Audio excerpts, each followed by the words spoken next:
امروز 25 میلیون است و شما برنامه خبری را در پخش مستقیم تماشا دارید. من شالو گلخوجه در 15 دقیقه دیگر از خبرهای تاجیکستان و جهان خواهم گفت.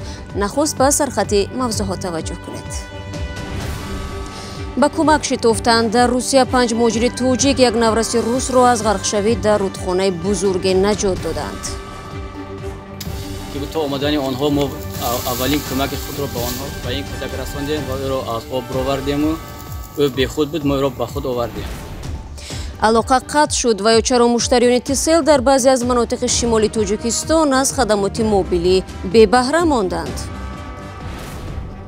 و برای اولین بار در زمان استقلالیت طبیبان روس در تاجیکستان از همتایان توجیک خود تجربه می‌آموزند.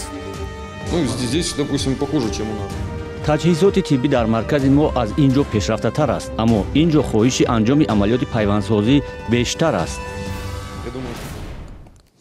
صبح امروز یک наврасе 15 ساله خودرو از طبقه 11 بینای баландошёна در دوشنبه به زمین پرتافته است. دوستانی نویش منصور به تحقیق حادثه آغاز کرد تا به حال انگیزه رسمی چنین رفتاری فرقت علیمов اعلان نشده است. ولی مادرش تاتیانا علیمова گفت و از ماه می به این سو بعد ماجرای در مکتب دمدوز شده بود. مقامات نویش منصور جسد наврасе را به سردخانه انتقال دادند. به فرق از فرقت وقتی کیریلی 13 ساله در روسیه بلندی کرد و مهاجران توجیک به او عمری دوباره بخشیدند. یک گروه از مهاجران наврасе روس را از غرقشوی نجات دادند. حادثه شام دیروز در شهرک یابلونوفسکی جمهوری ادیگه روسیه رخ داده است. در ویدیویی که در اختیار رادیو آزادی هست دیده می شود که چگونه دو مهاجر برای نجات پسر بچه خود را به رودخانه کوبان می اندازند. خیام اگانبردیف یکی از نجات دهندگان میگوید در ساختمان در نزدیکی رودخانه مشغول کار بودند که فریادی کمک خواهی را شنیدند. ساعت‌های تقریبا 5:30 بود. یک کودک به همین ریکه کوبان غرق شد که ما تاختیم با سوی او با نجات رحیم سالم جان و جام حلیم باید کامران و جنبیل خلق بردی و من خیام که ما این کودک رو از آب برآوردیم. یکی ما با یوری تجربه زنگ زدیم که آنها که آمدن پس از نیم ساعت که تا آمدن آنها ما اولین کمک خود را به آنها به این کودک رساندیم و او را از آب برآوردیم و او بیخود بود، ما او را به خود آوردیم. به گفته مصاحبان ما در نجات این پسر بچه 5 مهاجر شرکت کردند. در نواری که به رادیو آزادی فرستاده شد 4 نفری آنها ثبت گشته است.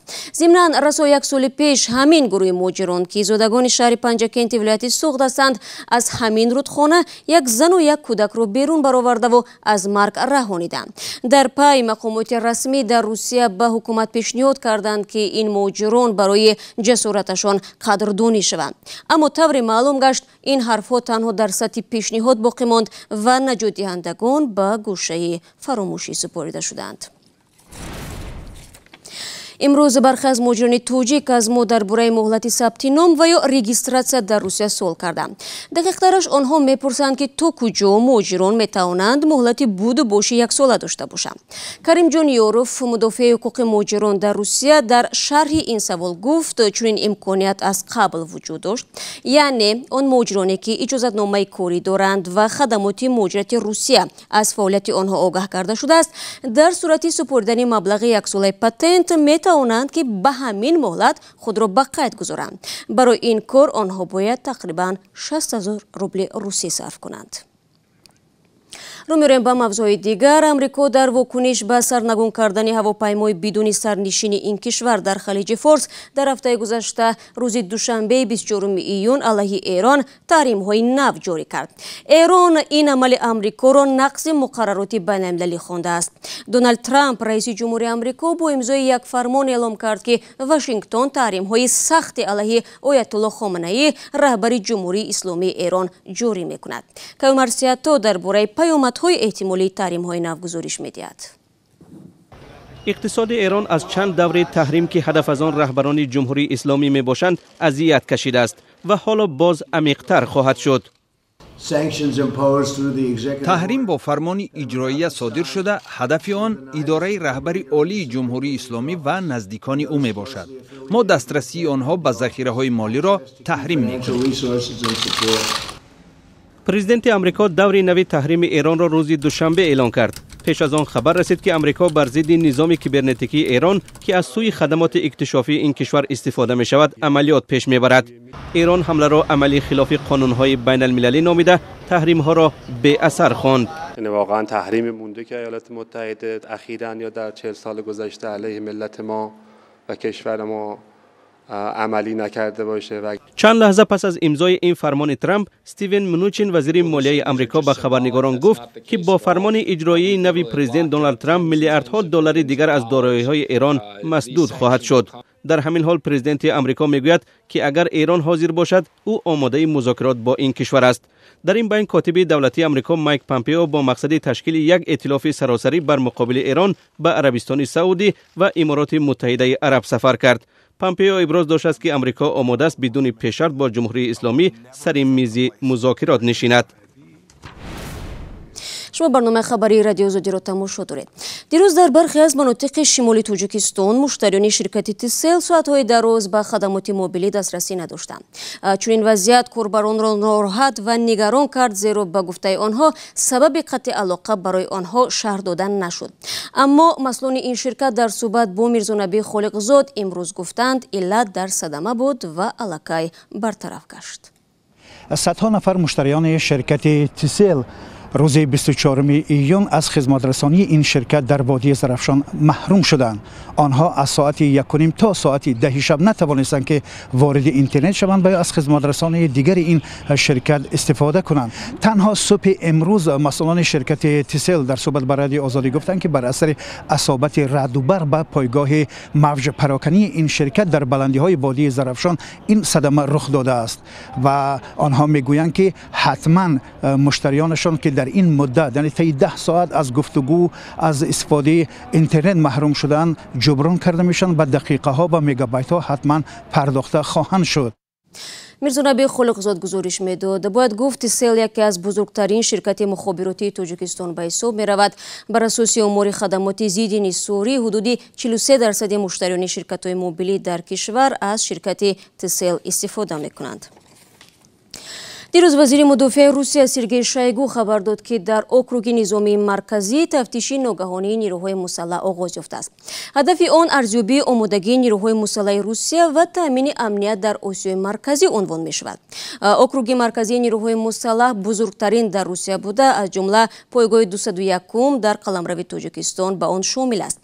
در حالی که روسیه این پایگاه را کفیل امنیت در تاجیکستان می نامد، در گذشته بارها حادثه های به وقوع پیوسته است که نظامیان روس در مقابل اهالی آسایشته جنایت صادر نمودند، ولی مقامات نتوانستند آنها را در قلمرو تاجیکستان مجازات کنند. در حوزه مرکزی نظامی روسیه به سنجش آمادگی جنگی نیروهای مسلح این کشور آغاز کردند. سنجش ناگهانی است و فرمانش را ولادیمیر پوتین پرزیدنت روسیه داده است. این معرکه با هدف ارزیابی توانایی‌های نیروهای مسلح برای حفظ امنیت نظامی در منطقه آسیای مرکزی است، جایی که هنوز تهدیدهای جدی خصوصیت تروریستی داشته وجود دارد. در تمرین 150,000 نیروی حربی روسیه اشتراک می‌کنند. در نوارهایی که وزارت مدافع روسیه تا حال نشر کرد، در تمرین از سیستم موشکی اسکندر S-300 و S-400 و همچنین BTR-82 استفاده شده است. سنجش تا روز 28 ایون ادامه می‌کند و قرار است در این مدت در 35 آزمایشگاه 50 مشق نظامی گذرانده شود. سنجش توانایی‌های جنگی نیروهای مسلح روسیه و آن هم با هدف حفظ امنیت در آسیای مرکزی در حال است که این کشور در تاجیکستان و قرقیزستان پایگاه نظامی دارد. بزرگترین آن در تاجیکستان است که در آن 7000 نیروی حربی روسیه جایگیر شدند. این نیروها هفته گذشته در تاجیکستان در آزمایشگاه لاهور مشق خود را برگزار کردند. در آن زیاده از 500 سرباز و افسر، 60 تانک و زره‌پوش و 2 چرخبال می 24 استفاده شد. هدف از آزمایش هماهنگی عملیات زمینی و هوایی برای نابود کردن کاروان حربی بیگانه گفته شد. ولی ساکنان محلی گفتند پس از تمرین ها در اینجا ذخیره‌های جنگی ناترکیده باقی میمانند که به جان آدمان تهدید میکنند. پایگاه نظامی 201 روسیه از شرح چنین قضیه ها خودداری میکند.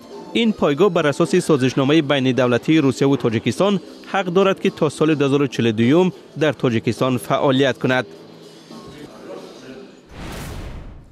برنامه را ادامه میدیم. ابی هنرمند معروف ایرانی مقیم امریکا تصمیم دارد ماه آگوست امسال در تاجیکستان کنسرت رایگان برگزار کند. این تشبوس آوازخوان یک نوع مینه‌داری به طبیبان تاجیک به خاطر جراحی موفق همسرش در دوشنبه است که سال گذشته انجام شد. جراحان گرده محشد حمیدی همسری 53 ساله را تبدیل کردند. ضمناً طبیبان تاجیک همکنون تجربه پیوندسازی را به همتایان خارجی خود می‌آموزند. تفسیلات را در گزارش زرانگیز نورسرو و برای یوسفی تماشا میکنیم. برای اولین بار در زمان استقلالیت طبیبان روس در تاجیکستان از همتایان تاجیک خود تجربه می‌آموزند. این تجربه آموزی طبیبان روس در تاجیکستان بر اساس یک توافقنامه میان مرکز ملی پیوندسازی عضو و بافته‌های انسان و مرکز فدرالی کلینیکی سیبیرسک صورت گرفته است. الکساندر راگاوینکا جراح مرکزی کلینیکی سیبیرسک برای 3 ماه همراه با همتایان تاجیکش در مرکز ملی پیوندسازی دوشنبه کار خواهد کرد.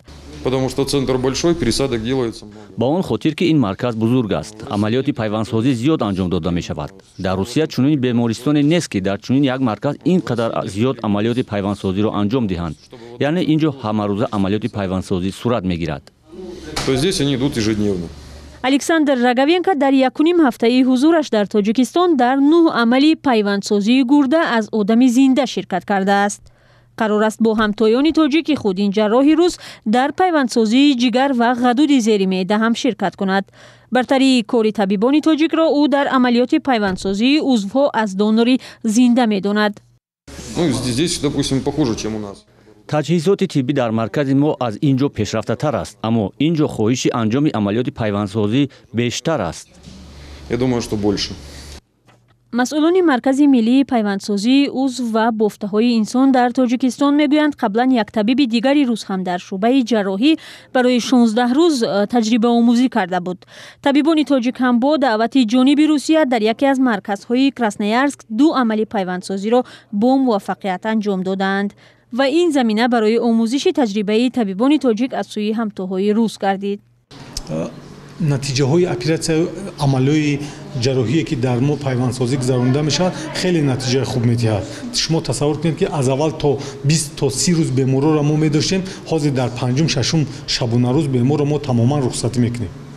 اون وقتی که با چشم خودش دید که اینقدر نتیجه خوب است، عوارض‌ها خیلی کم هستند، خب اون من فکر کردم که اونها برای همین آموزش رو اینجا خب مرکز پیوندسازی خودمان رو انتخاب کردم.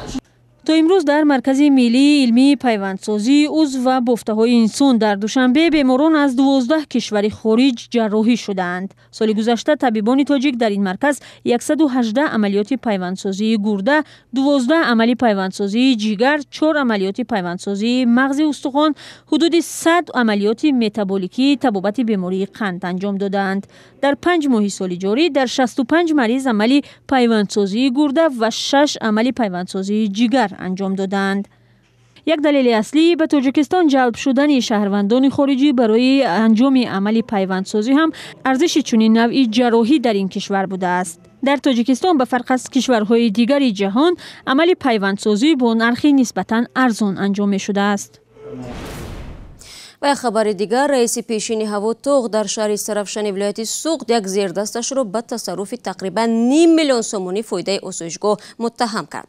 حسن ارزولویف ادعا دارد که هنگام ریاست او صاحبکار با نام مختار یونوسف با استفاده از نام شرکت فراز به آسایشگاه به کار درآمد و صدها هزار سومانی را از آن خود نمود. و گفت با وجود مراجعت‌های به تکرار مقامات هنوز نسبت به یونوسف چاره ندیدند. در شرکت فراز گفتند با نام مختار یونوسف همکار یا کارگر ندارند و مسئله استفاده از نام شرکت را جدی تحقیق خواهند کرد. بینندگان عزیز، این مطلبی آخری برنامه امروز بود. گزارش‌های دیگر را میتوانید در کانال ما در یوتیوب با نام آزادی ویدیو تماشا کنید. اخبار روز در وبسایت رادیو آزادی زیر نشانی www.azadi.org دسترس است. مطالب ما همچنان در شبکه‌های اجتماعی فیسبوک، ادناکلاسنیک و توییتر دسترس است. فردا صبح بر وقت نوید بامدادی تقدیمتان می‌شود. تا ملاقات بعدی، خدا نگهدار.